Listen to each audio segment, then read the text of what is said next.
Doctors Without Borders, Médecins Sans Frontières, we have three general areas where we have been traditionally providing emergency care with infrastructures established to set up and provide for emergency services. All of those three centres have been severely affected in the earthquake, and none of them are in a condition that we can use. One has completely collapsed. Two others are so structurally damaged we cannot use them. As a result, in all three locations we've established temporary shelter and moved our operations outside of those referral hospital settings. The challenge then for the team is the level of care we can now provide without that infrastructure is very limited. So where we're focusing our energy is on the rapid influx of patients from neighbourhoods who know of our services. The best we can offer them at the moment is first aid care and stabilisation. The reality of what we're seeing is severe traumas, head wounds, crushed limbs, severe problems that cannot be dealt with the level of medical care that we currently have available with no infrastructure really to support it.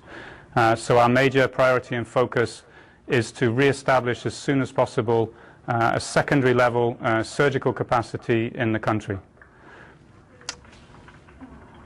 That I think just gives a general snapshot of where we currently are.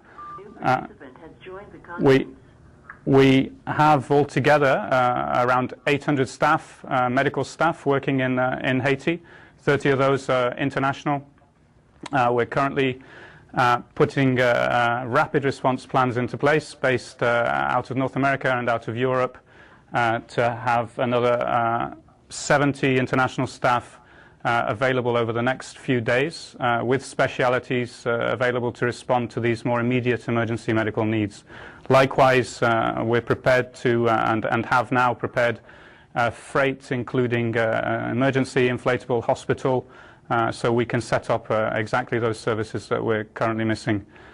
Teams are basically managing what comes to them. There's very little possibility to get out and do more than that at the moment. Already teams are getting overwhelmed. Even our coordination offices, we're strongly identified in Haiti with emergency medical care. Even our coordination offices are becoming centres of influx for people in neighbourhoods with severe trauma wounds. So even in our capital offices where we're trying to maintain contact with our teams, they're struggling to manage a quite high caseload of patients seeking medical care. So it's a very chaotic situation. Communications, as you know, are down in terms of mobile systems. Information for us is very difficult to gather. It's very difficult to be aware of exactly what our teams are up to, where, and how things generally progress. So there are many constraints to being able to provide accurate information to you at the moment. You've got to bear in mind that we only had an hour of daylight last night. The teams have been working all night. And we're still trying to catch up with what the teams have been able to find out since we had the advantage of daylight this morning. Again, reports from our teams of actually trying to get out this morning. People were sleeping on all the roads where we would have liked to be able to move last night, the roads that are not completely obstructed with rubble. Massive destruction, including much of MSF's infrastructure also. And everywhere we go, a massive demand from people to help them with trapped family members, with people who are suffering from major injuries.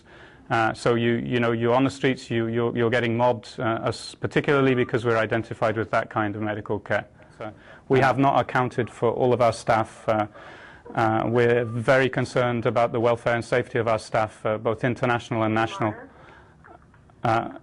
So we have not accounted for all of our staff, and we're making every effort to do so. We're in direct contact with all of the family who have family members working with Médecins Sans Frontières, Doctors Without Borders in Haiti.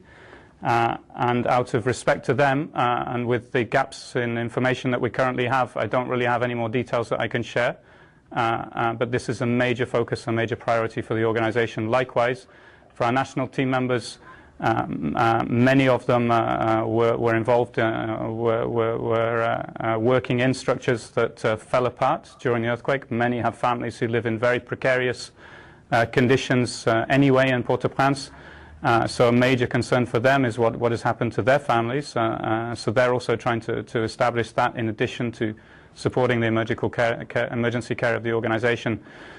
So that is for us one of the key pillars that we're trying to work on right now, and I don't have all the information yet to brief you more thoroughly.